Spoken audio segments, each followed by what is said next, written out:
Dans la chaleur sèche d'un après-midi, un homme riche sort d'une camionnette noire dans une clairière au centre de sa propriété isolée. Sur la banquette arrière, sa fille de 12 ans, effrayée et silencieuse, fixe la pelle, appuyée contre le siège avant. Il ouvre la porte et lui ordonne de descendre sans dire un mot. À quelques mètres, un cheval blanc observe, les oreilles dressées et le museau tremblant. L'homme dit à la fille d'entrer dans la tombe peu profonde qui est déjà préparée. Les mains liées et le souffle coupé, elle obéit. Le cheval s'agite, hennit et court à toute vitesse sur le sol sec, soulevant la poussière et effrayant les oiseaux cachés. Et ce qui se passe ensuite, personne n'est préparé à le voir. Vous aimez les histoires avec des animaux? Alors, abonnez-vous maintenant et ne manquez rien.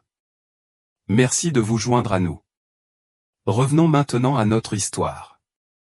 Le soleil commençait sa descente vers les montagnes de Jalisco, peignant le ciel de nuances d'orange et de violet qui se reflétaient sur le vaste domaine de Mendoza.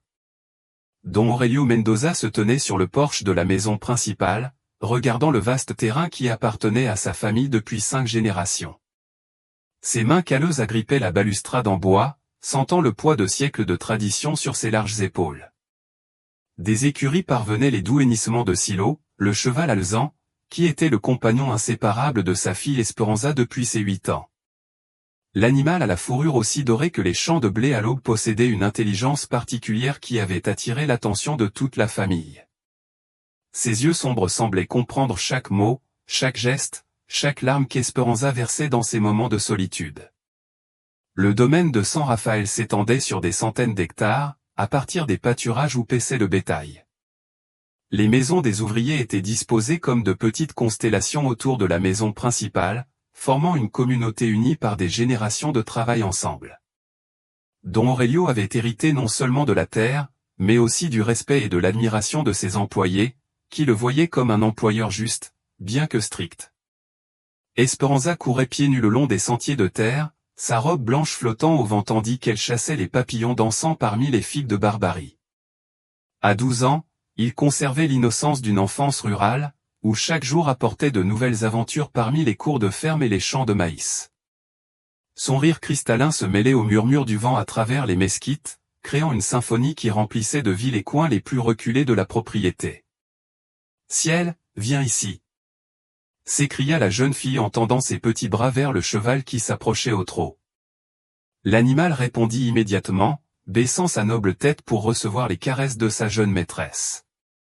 Il y avait entre eux un lien qui transcendait les mots, une compréhension silencieuse qui s'était épanouie au fil des années de camaraderie mutuelle.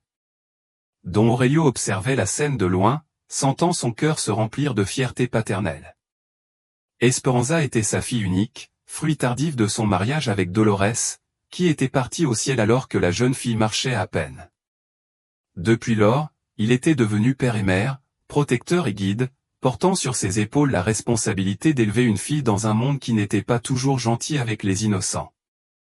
La réputation de la famille Mendoza s'est bâtie sur des piliers d'honneur, de travail acharné et de respect de la communauté. Don Aurelio se souvint des paroles de son père. « Mon fils, notre nom de famille vaut plus que tout l'or de ces terres. Prends soin de lui comme tu prends soin de ton âme, car sans honneur un homme n'est rien. » Ces mots avaient guidé chaque décision importante de sa vie, chaque transaction commerciale, chaque relation sociale qu'il avait cultivée au fil des ans. Dans la ville de Santa Maria de los Remedios, située à 5 km de l'Hacienda, la famille Mendoza était respectée et admirée. Don Aurelio a contribué généreusement à l'église, a soutenu les familles dans le besoin et a participé activement aux festivités religieuses. Sa présence lors des célébrations nationales et religieuses était attendue et appréciée par toute la communauté, qui le voyait comme un exemple des valeurs traditionnelles mexicaines. Esperanza avait grandi entourée de ce respect communautaire, habituée au salut et au sourire des voisins lorsqu'elle accompagnait son père au village. À l'école rurale, les enseignants la traitaient avec une considération particulière, non seulement parce qu'elle était la fille du chef le plus important de la région, mais aussi en raison de sa nature douce et de son intelligence naturelle, qui la distinguait de ses camarades de classe. Le crépuscule approchait lentement alors que le père et la fille partageaient le dîner dans la salle à manger principale de la maison. La table en chêne, qui avait été le témoin d'innombrables fêtes familiales, était désormais habillée avec la simplicité d'un repas quotidien. Esperanza raconta avec animation les aventures de sa journée, décrivant les fleurs sauvages qu'elle avait trouvées près du ruisseau et les nouveaux poulains qui étaient nés dans la grange.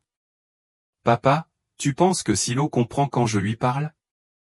demanda la fille, ses yeux brillant d'une curiosité enfantine. « Quand je lui raconte mes secrets, il bouge ses oreilles comme s'il écoutait vraiment. » Don Aurelio sourit en essuyant soigneusement sa moustache avec la serviette brodée. « Les animaux ont leur propre façon de comprendre, ma fille. Le ciel t'aime beaucoup. Tout le monde peut le voir. C'est un cheval spécial, tout comme tu es une fille spéciale. » La conversation s'est naturellement orientée vers les projets du lendemain. Esperanza avait demandé la permission d'accompagner Doña Carmen, la femme du contremaître, pour cueillir des herbes médicinales dans les collines voisines. La femme, âgée d'environ 50 ans et dotée d'une sagesse ancestrale, avait pris la jeune orpheline sous son aile protectrice, lui enseignant les secrets des plantes médicinales et les traditions de ses ancêtres. Alors que la nuit couvrait l'hacienda de son manteau étoilé, Don Aurelio se retira dans son bureau, où les livres de comptes et les documents juridiques attendaient son attention. La responsabilité de gérer une propriété aussi vaste exigeait une vigilance constante et des décisions réfléchies. Chaque peso investi, chaque travailleur embauché, chaque entreprise fermée devrait contribuer à la croissance et à la stabilité du patrimoine familial. Esperanza se dirigea vers sa chambre, mais s'arrêta d'abord aux écuries pour dire bonne nuit à Silo. Le cheval la salua avec un doux hennissement, rapprochant son museau de la fille dans un geste d'affection qu'il répétait chaque nuit depuis 4 ans. Dans ces moments intimes, entourée de l'odeur du foin frais et des murmures nocturnes des autres animaux, la jeune fille partageait avec son ami équin les pensées et les rêves qu'elle n'osait pas exprimer à voix haute. La pleine lune illuminait les champs de l'hacienda quand Esperanza se retira finalement pour se reposer. De sa fenêtre, elle pouvait voir la silhouette de Silo dans le corral, vigilant comme un gardien silencieux protégeant les rêves de sa petite maîtresse. Au loin, les grillons commençaient leur sérénade nocturne, se mêlant au murmure du vent à travers les mesquites qui bordaient la propriété. Don Aurelio éteignit la lampe de son bureau vers minuit, satisfait du travail accompli, mais avec une inquiétude inexplicable qui commençait à grandir dans sa poitrine. Quelque chose dans l'air cette nuit-là semblait différent, comme si les étoiles lui murmuraient des secrets qu'il ne pouvait pas vraiment comprendre.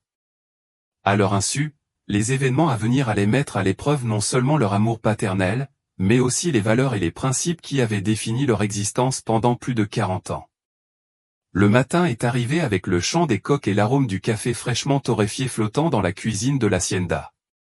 Esperanza se réveilla avec un sourire, tendant ses petits bras vers le rayon de soleil qui filtrait à travers les rideaux de coton brodé. C'était samedi, ce qui signifiait qu'elle pouvait passer toute la journée avec Silo, à explorer les recoins les plus reculés de la propriété, sans les obligations scolaires qui la tenaient occupée pendant la semaine. Après le petit déjeuner, composé du veau ranchero, de haricots frits et de tortillas fraîchement préparées, Esperanza courut aux écuries, où Silo l'attendait patiemment. Le cheval alezan hennit doucement à son approche, remuant la queue avec une joie évidente. La jeune fille lui a placé la selle avec des mouvements précis qu'elle avait appris sous la supervision de Jacinto, le gérant des chevaux, un homme âgé dont les mains expertes avaient pris soin des équidés de la famille pendant plus de 3 décennies. « Bonjour, mon beau ciel », murmura Esperanza à l'oreille de l'animal, caressant sa crinière dorée qui brillait dans la lumière du matin. « Aujourd'hui, nous allons au ruisseau des Hérons, est-ce que ça vous convient ?» Le cheval répondit par un hochement de tête que la fille interpréta comme un assentiment. Il chevauchait avec l'agilité que des années de pratique lui avaient donnée, ajustant soigneusement les rênes avant de se diriger vers les sentiers qui serpentaient à travers les champs de la ferme. Le vent du matin emportait avec lui le parfum des fleurs sauvages et le chant des jilgueros nichant dans les huisaches. Tandis qu'elle chevauchait, Esperanza ne pouvait s'empêcher de penser à Diego, le fils de Don Thomas, le forgeron de la ville. Elle avait commencé à éprouver des sentiments nouveaux et confus envers le garçon de 14 ans qui l'avait aidé à réparer un fer à cheval desserré la semaine précédente. Ses yeux verts et son sourire timide avaient réveillé en elle une émotion qu'elle ne savait pas comment nommer, mais qui la remplissait de chaleur chaque fois qu'elle se souvenait de leur rencontre. Diego avait été gentil avec elle, la traitant non pas comme l'enfant gâté de l'hacienda, mais comme une personne digne de respect et de considération. Il lui avait patiemment expliqué le processus de forgeage du métal, lui permettant de tenir le plus petit marteau pendant qu'il travaillait. Au cours de ces moments partagés, Esperanza avait ressenti un lien spécial, une compréhension mutuelle qui transcendait les différences de classe sociale qui séparaient généralement les enfants d'employeurs des enfants de travailleurs. Le ruisseau au Héron s'étendait comme un ruban argenté entre les roches volcaniques, créant de petites cascades qui formaient des piscines cristallines, où des poissons platines nageaient en cercles paresseux. Esperanza descendit du ciel et s'assit sur une pierre plate, enfonçant ses pieds nus dans l'eau fraîche, tandis qu'elle regardait les hérons blancs pêcher patiemment sur les rives. Silo s'approcha de l'eau pour boire, ses poussées s'élargissant rythmiquement tandis qu'elle savourait le liquide pur qui descendait des montagnes. La jeune fille a profité de la tranquillité du moment pour réfléchir aux changements qu'elle avait commencé à percevoir dans son propre corps et ses émotions. À 12 ans, elle a commencé à remarquer les différences entre elle et les filles plus jeunes, ressentant un mélange de curiosité et de confusion qu'elle n'osait partager avec aucun adulte. Les pensées de Diego l'accompagnaient tout au long de sa promenade matinale. Elle se souvenait comment le garçon lui avait tenu la main pour l'aider à descendre du cheval, comment ses doigts calleux de travail avaient effleuré les siens avec une tendresse qui l'avait fait rougir. C'étaient de nouvelles sensations, des émotions qui la faisaient se sentir plus âgée et plus mature, mais aussi vulnérable et ayant besoin de conseils. De retour à l'hacienda pour le déjeuner, Esperanza a rencontré Doña Carmen, qui étendait le linge lavé sur les cordes à linge qui s'étendaient derrière la maison principale. La femme au visage gentil et aux mains travailleuses avait remarqué certains changements dans l'attitude de la jeune fille au cours des dernières semaines. « Comment s'est passée ta promenade, petite ?» demanda Madame Carmen en secouant un drap blanc avant de l'étendre sur la corde. « Je te vois plus réfléchi ces derniers temps. Est-ce qu'il y a quelque chose qui vous inquiète ?» Esperanza hésita, ressentant le besoin de partager ses sentiments confus avec la femme qui avait partiellement comblé le vide laissé par sa mère. Cependant, les mots refusaient de quitter sa gorge, prisonnière de la timidité et de la peur d'être jugée ou incomprise. « Ce n'est rien, Doña Carmen, répondit-il finalement en regardant ses pieds nus. « Je pensais juste à des trucs d'école. » La femme plus âgée l'observait avec une intuition développée par des années passées à élever ses propres enfants et à prendre soin des enfants des autres. Quelque chose dans l'expression d'Esperanza, dans la façon dont elle évitait son regard, lui disait que la fille gardait des secrets qui pesaient sur son cœur d'enfant. Au cours du repas de famille, Don Aurelio a également remarqué l'attitude distraite de sa fille. Esperanza goûta à peine son pozole préféré, faisant tourner la cuillère en ronçant la portée à sa bouche, perdue dans des pensées qui semblaient la transporter dans des lieux lointains. « Tu te sens bien, ma fille ?» demanda-t-elle d'une voix inquiète, en posant sa propre cuillère sur l'assiette. « Je vois que tu es très calme aujourd'hui. »« Je vais bien, papa, » répondit Esperanza, forçant un sourire qui ne cachait pas complètement son trouble intérieur. « Je suis juste fatigué de marcher avec le ciel. » Cet après-midi-là, tandis que Don Aurelio examinait les livres de comptes dans son bureau, le père Miguel, le curé du village, arriva pour sa visite mensuelle à l'hacienda.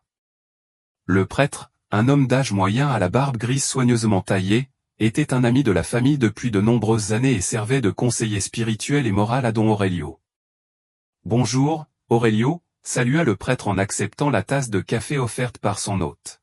« Je suis venu vous parler d'un sujet délicat qui a retenu mon attention. » Don Aurelio fronça les sourcils, ressentant un pincement de malaise dans son estomac. « De quoi s'agit-il, père ?» Certaines femmes du village ont raconté avoir vu Esperanza parler avec Diego, le fils du forgeron, dans des circonstances qui pourraient être mal interprétées, explique le père Miguel, en choisissant soigneusement ses mots. « Savez-vous à quoi ressemblent les rumeurs dans les petites villes ? Je pensais que tu devrais être au courant. » Le visage de Don Aurelio se durcit visiblement. La simple mention de sa fille dans le contexte des ragots du village allumait une flamme d'indignation dans sa poitrine. « Quel genre de circonstances ? » demanda-t-il d'une voix tendue. « Rien de compromettant, bien sûr, » s'empressa de préciser le prêtre. Ils ont simplement été vus en train de discuter près de la forge. Mais vous savez comment les gens peuvent déformer les choses les plus innocentes. Don Aurelio se leva de sa chaise et commença à faire les 100 pas dans le bureau, les mains jointes derrière le dos. L'idée que le nom de sa fille puisse faire l'objet de ragots le remplissait d'une fureur qu'il n'avait pas ressentie depuis des années. Esperanza n'est qu'une enfant, murmura-t-il, plus pour lui-même que pour le prêtre. Rien d'inapproprié ne peut se produire. Bien sûr que non, a convenu le père Miguel, mais j'ai pensé qu'il était important que tu le saches pour que tu puisses lui parler et empêcher les rumeurs de se propager. Ce soir-là, après le dîner, Don Aurelio appela Esperanza dans son bureau. La jeune fille entra d'un pas timide, sentant la tension émanant de son père comme des vagues de chaleur invisibles. « Assieds-toi, ma fille, indiqua-t-il en désignant la chaise devant son bureau. Nous devons parler de quelque chose d'important. Esperanza était assise sur le bord de la chaise, ses petites mains jointes sur ses genoux. « J'ai fait quelque chose de mal, papa. Le père Miguel m'a dit qu'ils t'ont vu parler au fils du forgeron, commença Don Aurelio, observant attentivement la réaction de sa fille. C'est vrai, le visage d'Esperanza rougit immédiatement, confirmant les soupçons de son père. Oui, papa, mais nous n'avons rien fait de mal. Nous parlions justement de chevaux quand Silo s'est blessé à la jambe. Esperanza, tu dois comprendre que tu es une jeune femme d'une bonne famille, continua Don Aurelio, la voix pleine de sérieux. Tu ne peux pas aller parler au garçon. De cette façon, les gens pourraient mal interpréter vos intentions.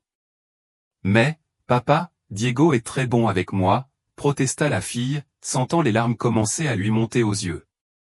Il m'a aidé quand Silo s'est blessé. Je ne comprends pas pourquoi c'est mal. Les paroles d'Esperanza, loin de rassurer Don Aurelio, augmentèrent son inquiétude. La façon dont sa fille a défendu le garçon, l'étincelle dans ses yeux lorsqu'elle a prononcé son nom, lui ont dit que les sentiments de la fille étaient peut-être plus profonds qu'il ne l'avait initialement imaginé. « Ma fille, tu es trop jeune pour comprendre ces choses, expliqua-t-il en essayant de garder un ton paternel. Mais tu dois me promettre que tu ne parleras plus à ce garçon. Je ne veux pas que les gens pensent du mal de toi. » Esperanza eut l'impression qu'un poing invisible lui frappait le ventre. L'interdiction de son père la remplissait d'une profonde tristesse qu'elle ne savait pas comment exprimer avec des mots. « Mais papa, je crois que je l'aime. » Les mots quittèrent sa bouche avant qu'elle ne puisse les arrêter, suspendus dans l'air du studio comme une confession qui changerait tout pour toujours. Les mots d'Esperanza résonnèrent dans le studio comme le bruit d'un coup de feu. Don Aurelio avait l'impression que le monde tremblait sous ses pieds, comme si tout ce qu'il avait construit au fil des années menaçait de s'effondrer à cause d'une confession enfantine qu'il ne pouvait pas pleinement comprendre. Ses mains se crispèrent sur le bureau tandis qu'il traitait ce qu'il venait d'entendre. « Qu'est-ce que vous avez dit ?» demanda-t-il d'une voix rauque, espérant avoir mal entendu. Esperanza a immédiatement réalisé son erreur. Des larmes commencèrent à couler sur ses joues alors qu'elle essayait de trouver les mots justes pour expliquer des sentiments qu'elle-même ne comprenait pas entièrement. « Papa, je ne voulais pas dire, c'est juste que Diego est très bon avec moi. » Et le silence. Rugit Don Aurelio en se levant de sa chaise avec une telle violence que plusieurs papiers tombèrent à terre. Une fille de 12 ans ne peut pas dire des choses comme ça. C'est un blasphème. La réaction de son père terrifia Esperanza, qui n'avait jamais vu une expression aussi furieuse sur le visage de l'homme qui avait été son protecteur et son refuge tout au long de sa vie. Il se recroquevilla sur sa chaise, tremblant comme une feuille dans le vent. S'en aller. Va immédiatement dans ta chambre, ordonna Don Aurelio en désignant la porte d'un doigt tremblant. Je ne veux pas te voir avant demain. J'ai besoin de réfléchir. Esperanza courut dans sa chambre, sanglotant de manière inconsolable. Une fois là-bas, elle se jeta sur son lit et enfouit son visage dans l'oreiller, essayant d'étouffer les gémissements qui sortaient de sa gorge. Il ne comprenait pas pourquoi ses sentiments purs et innocents avaient provoqué une réaction aussi violente chez son père. De sa fenêtre, il pouvait voir le ciel dans le corral, et le cheval semblait sentir sa détresse. L'animal s'approcha jusqu'à ce qu'il soit juste en dessous de la fenêtre, levant sa noble tête comme pour la réconforter. Esperanza se pencha et lui chuchota à travers ses larmes. « Chérie, je ne comprends pas ce que j'ai fait de mal. j'aime Diego comme tu m'aimes. Pourquoi cela met-il papa si en colère? Le cheval hennit doucement, un son que la fille interpréta comme de la compréhension et du soutien. Dans ce moment de douleur, Silo était son seul confident, le seul être au monde qui ne la jugeait pas pour ses sentiments. Pendant ce temps, dans le bureau, Don Aurelio faisait les 100 pas comme un animal en cage. Les paroles de sa fille avaient suscité en lui une tempête d'émotions contradictoires, colère, peur, déception et un sentiment lancinant d'échec paternel. Comment avait-il pu laisser sa petite fille en arriver là? Où avais-je échoué en tant que père? Les pensées se pressaient dans son esprit sans ordre ni concert. Il se souvenait des paroles de son propre père sur l'importance de l'honneur familial, des enseignements de l'Église sur la pureté et la décence, et des commentaires qu'il avait entendus en ville sur les familles dont la réputation avait été perdue à cause de scandales similaires. La nuit s'est passée sans sommeil pour aucun d'eux.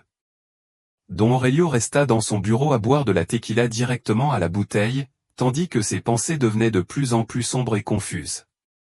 Dans son esprit troublé, la confession innocente d'Esperanza s'était transformée en quelque chose de beaucoup plus sérieux et menaçant. À l'aube, les yeux rougis par l'alcool et le manque de sommeil, Don Aurelio quitta la maison en portant une pelle de la remise à outils. Ses mouvements étaient mécaniques, automatiques, comme s'il exécutait une tâche prédéterminée par des forces indépendantes de sa volonté. Il s'est dirigé vers une zone isolée du domaine, près du cimetière familial, où reposent ses ancêtres. Là, à l'ombre d'un vieux mesquite, il commença à finir avec des mouvements frénétiques. Chaque coup de pelle sur la terre sèche résonnait comme un coup de marteau dans son cœur, mais il ne pouvait pas s'arrêter. Dans son esprit, troublé par l'alcool et le désespoir, il était arrivé à une terrible conclusion. Si Esperanza était déjà perdue, si elle était déjà tombée dans la tentation et l'impureté, alors il valait mieux qu'elle disparaisse avant que le scandale ne tache à jamais le nom de la famille Mendoza. C'était une logique tordue, née de la peur et d'une obsession de sauver les apparences, mais à l'époque, cela semblait être la seule solution possible. L'espoir s'est réveillé avec les premiers rayons du soleil. Les yeux gonflés par les larmes de la nuit précédente, elle regarda par la fenêtre, cherchant le ciel, et le vit agité dans le corral, courant d'un côté à l'autre avec une nervosité évidente. Le comportement du cheval l'a immédiatement alarmé. Je ne l'ai jamais vu aussi agité. Il s'habilla rapidement et quitta la maison tranquillement, se dirigeant vers les écuries. Silo la salua avec des hennissements anxieux, frottant son museau contre l'épaule de la fille, comme s'il essayait de lui communiquer quelque chose d'urgent. « Quoi de neuf, mon amour ?» murmura Esperanza en caressant le cou moite de l'animal. « Pourquoi es-tu si nerveux ?» Le cheval la prit doucement par la manche de sa robe et commença à la tirer dans une direction précise. Esperanza, faisant confiance à l'instinct de son partenaire, le laissa la guider. Silo la conduisit sur des chemins qu'elle connaissait bien, mais son comportement urgent lui indiqua que quelque chose d'extraordinaire se produisait. Ils marchèrent pendant plusieurs minutes jusqu'à ce que, de loin, Esperanza puisse voir la silhouette de son père. Don Aurelio lui tournait le dos et creusait furieusement sous le mesquite. Le son rythmique de la pelle sur la terre parvenait à ses oreilles, mêlé à des murmures incohérents transportés d'avant en arrière par le vent. « Papa !» cria Hope en commençant à courir vers lui. « Que fais-tu » Don Aurelio s'arrêta brusquement lorsqu'il entendit la voix de sa fille. Il se retourna lentement et Esperanza s'arrêta net lorsqu'elle vit son visage. Les yeux de son père étaient injectés de sang, ses cheveux ébouriffés, ses vêtements couverts de sueur et tachés de saleté. Il ne semblait plus être le même homme qu'il avait élevé avec amour et patience pendant 12 ans. « De l'espoir » murmura-t-il d'une voix rauque. « Tu es venu. C'est bien, c'est comme ça que ça devrait être. » La jeune fille sentit un frisson de terreur lui parcourir l'échine. Quelque chose dans la voix de son père, sa posture, la façon dont il tenait la pelle, lui disait qu'il était en grave danger. « Papa, je ne comprends pas, » dit-elle d'une voix tremblante en reculant d'un pas. « Pourquoi creuses-tu ici ? » « L'honneur de notre famille ne peut être terni, » répondit Don Aurelio comme s'il récitait une leçon qu'il avait apprise par cœur. « Si vous êtes déjà perdu, si vous êtes déjà tombé dans la tentation, alors il vaut mieux disparaître avant que tout le monde ne le découvre. Esperanza sentit ses jambes trembler. Les paroles de son père n'avaient aucun sens, mais la menace qu'elles impliquaient était limpide. « Papa, je n'ai rien fait de mal, j'ai juste parlé à Diego. »« Menteur !» cria don Aurelio en levant la pelle au-dessus de sa tête. « Tu as dit que tu le voulais. Une fille bien ne dit pas des choses comme ça. » Silo, qui était resté proche d'Esperanza tout au long de la conversation, semblait comprendre la gravité de la situation. Le cheval se tenait entre la fille et son père, hennissant de manière menaçante et découvrant ses dents. Ses yeux, normalement doux et confiants, brillaient désormais d'une férocité protectrice qui surprit même Esperanza. « Sors de là, espèce d'animal !» rugit don Aurelio, mais Silo ne bougea pas. Le cheval se tenait ferme comme un gardien courageux, prêt à défendre sa petite maîtresse au péril de sa propre vie si nécessaire. La scène était devenue surréaliste. Un homme rendu fou par une obsession pour l'honneur familial, une fille innocente terrifiée par la transformation de son père et un noble cheval devenu le seul obstacle entre la vie et la mort. Au loin, les hennissements désespérés de Silo commencèrent à attirer l'attention des ouvriers de l'hacienda. Jacinto, le responsable des chevaux, fut le premier à entendre les sons de l'alarme et commença à courir vers la source de l'agitation. « Que se passe-t-il ici ?»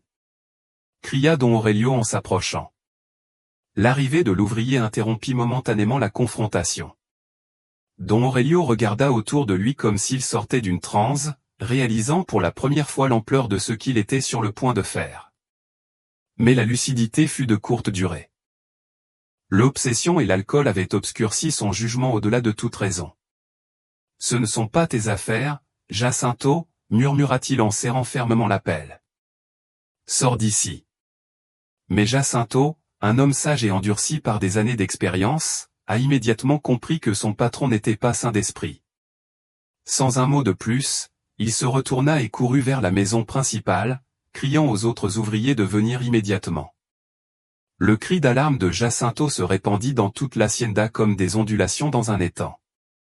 En quelques minutes, une foule a commencé à se former autour du mesquite, des ouvriers, des habitants venus acheter du lait et des femmes lavant du linge dans la rivière voisine.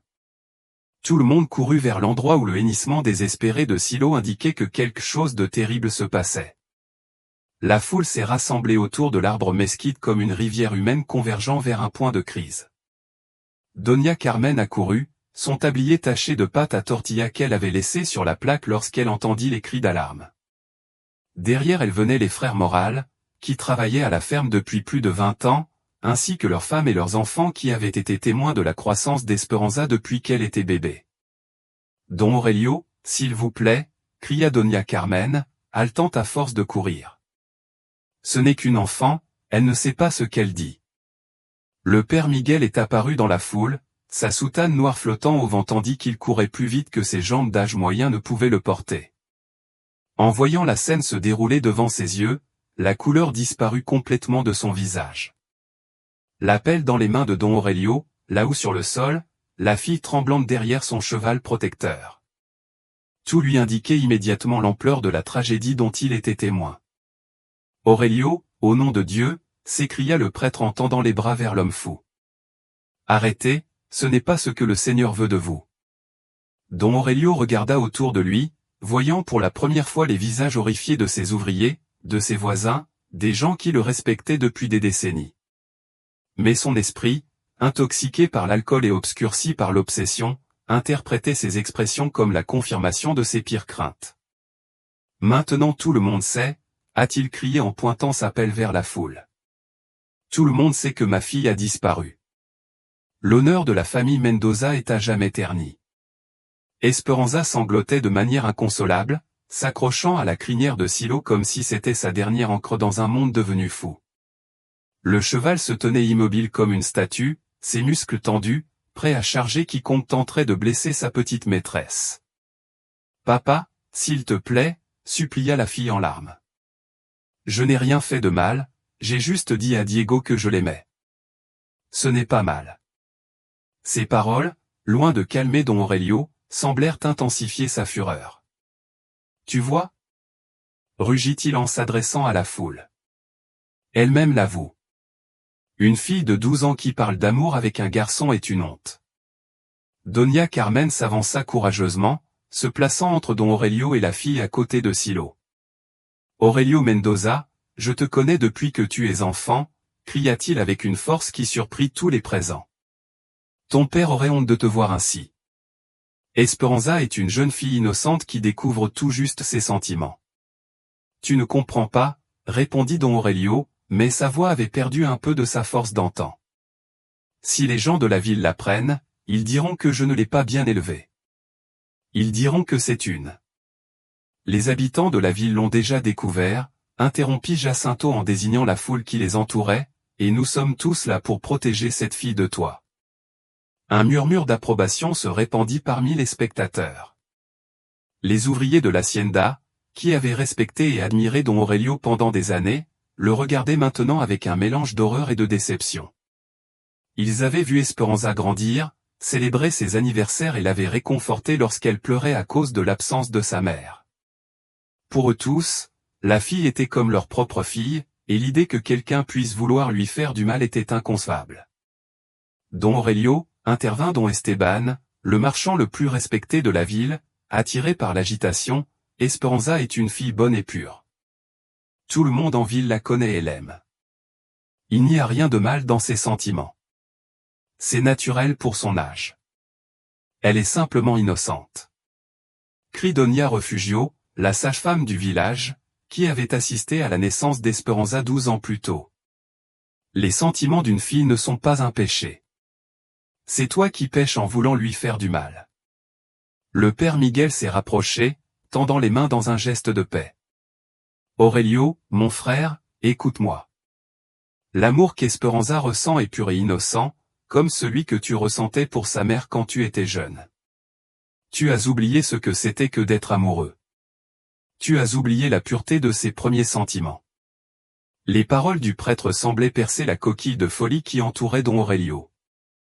Pendant un instant, son expression s'adoucit, comme s'il se souvenait de quelque chose de lointain et de beau, mais la confusion et l'alcool obscurcissaient encore son jugement.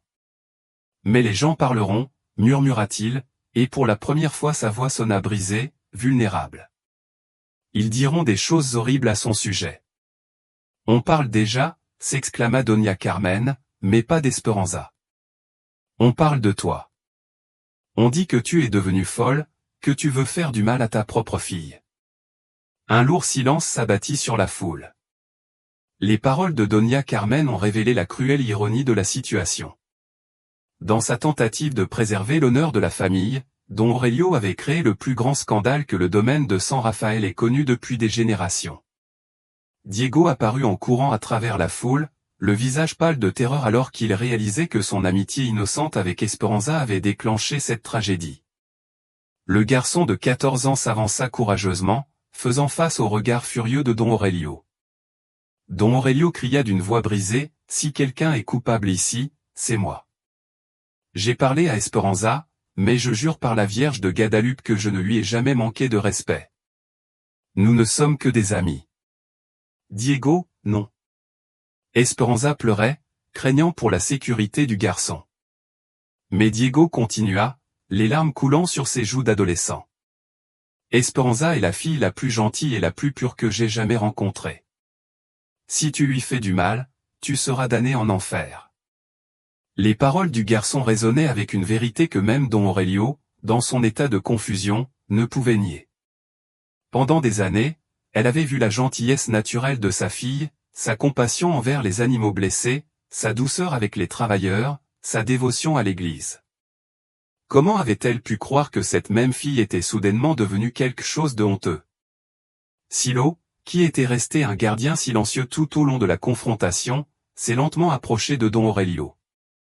Le cheval, qui connaissait l'homme depuis qu'il était poulain, le regarda droit dans les yeux avec une expression qui semblait humaine dans sa supplication. Il a tendu le cou. Le geste de l'animal fut le dernier coup de pouce dont la conscience de Don Aurelio avait besoin. Il regarda Silo, puis sa fille soyosante, puis les visages des gens autour de lui, des travailleurs loyaux, des voisins respectables, le prêtre qui avait baptisé Esperanza. Tout le monde le regardait non pas avec haine, mais avec tristesse et déception. Que ai-je fait, murmura-t-il, et la pelle lui tomba des mains comme si elle avait pris vie. Que ai-je fait? Le bruit du métal frappant le sol était comme la fin d'un cauchemar. Don Aurelio tituba comme s'il venait de se réveiller d'un terrible rêve, et pour la première fois depuis la nuit précédente, il put voir clairement la réalité de ses actes. Espoir, s'écria-t-il en tendant les bras vers sa fille. Pardonne-moi, mon enfant. Esperanza sortit de derrière Silo et courut vers son père, qui la serra dans ses bras avec un désespoir qui fit pleurer tout le monde présent.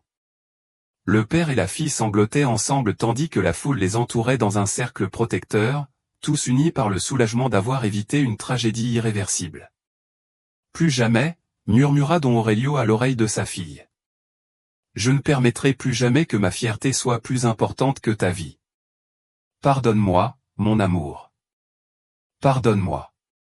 Silo s'approcha d'eux et posa sa tête sur les épaules enlacées du père et de la fille, comme pour bénir leur réconciliation. Le cheval avait rempli sa mission de protecteur et pouvait désormais se reposer, sachant que sa petite maîtresse était en sécurité. Les semaines qui ont suivi l'événement sous le mesquite ont provoqué une profonde transformation au domaine de San Rafael. Don Aurelio, profondément honteux de ses actes, s'est soumis volontairement à une période de réflexion et de pénitence sous la direction spirituelle du Père Miguel. Chaque matin avant l'aube, il s'agenouillait dans la petite chapelle de l'Hacienda, priant pour le pardon divin et la force d'être le père qu'Esperanza méritait. La communauté, initialement choquée par ce qui s'était passé, a progressivement commencé à montrer des signes de compréhension et de pardon. Les ouvriers de l'Hacienda, qui avaient été témoins de la crise de première main, ont compris que Don Aurelio avait agi sous l'influence d'un mélange toxique d'alcool, de peur et de pression sociale. Doña Carmen est devenue une médiatrice naturelle, aidant à reconstruire les ponts entre le patron et ses employés. Esperanza, pour sa part, a fait preuve d'une maturité surprenante pour ses 12 ans. Bien que des cauchemars lui soient parfois arrivés, lui rappelant la terreur de ce matin-là sous le mesquite, elle a décidé de pardonner à son père et de travailler avec lui pour guérir les blessures émotionnelles que l'événement avait causées chez eux deux. « Papa », lui dit-elle un après-midi alors qu'il se promenait dans les champs de pommiers, trottinant paisiblement à ses côtés, « Je sais que tu as agi ainsi parce que tu m'aimes. Tu avais peur de me perdre, n'est-ce pas ?» Don Aurelio sentit les larmes menacées de couler à nouveau. La sagesse et la compassion de sa fille l'ont profondément ému. « Oui, ma fille. J'avais tellement peur que tu grandisses et que tu me quittes, que les gens disent du mal de toi, mais j'ai réalisé qu'en essayant de te protéger, j'ai failli te perdre à jamais. » La relation entre Esperanza et Diego a également évolué de manière naturelle et saine. Avec la bénédiction réticente mais sincère de Don Aurelio, les jeunes ont pu poursuivre leur amitié sous la surveillance discrète de Doña Carmen. Leur rencontre se limitait à des conversations occasionnelles après la messe du dimanche et à des rencontres fortuites dans le village, toujours en présence d'adultes responsables. Diego, mûr pour son âge et profondément affecté par les événements que son amitié avait déclenchés, a fait preuve d'un respect exemplaire envers Esperanza et sa famille. Il n'a jamais essayé de profiter de la situation ou de pousser à une relation plus intime, comprenant que tous deux étaient encore trop jeunes pour s'engager dans des sentiments d'adultes. Silo, le héros silencieux de toute l'histoire, a reçu une reconnaissance particulière de la part de toute la communauté.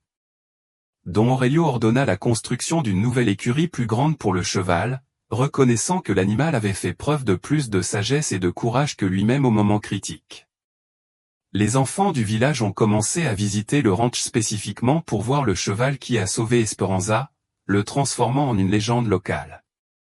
Silo n'est pas seulement un cheval, expliqua Esperanza aux visiteurs en caressant la crinière dorée de son compagnon. C'est mon ange gardien à 4 pattes. Quand papa n'entendait pas mon cœur, Silo l'écoutait. Le cheval, comme s'il comprenait les paroles de sa petite maîtresse, inclina sa noble tête et laissa les enfants le caresser, devenant ainsi un symbole vivant de protection et de loyauté pour toute la communauté. Le père Miguel a utilisé cette expérience comme une puissante leçon pour toute sa congrégation. Lors de ses sermons du dimanche, il a parlé de l'importance de faire la distinction entre le véritable honneur et l'orgueil destructeur, entre la protection aimante et le contrôle obsessionnel. Le véritable honneur, prêchait-il du haut de la chair, ne consiste pas à sauver les apparences, mais à agir avec amour, compassion et sagesse.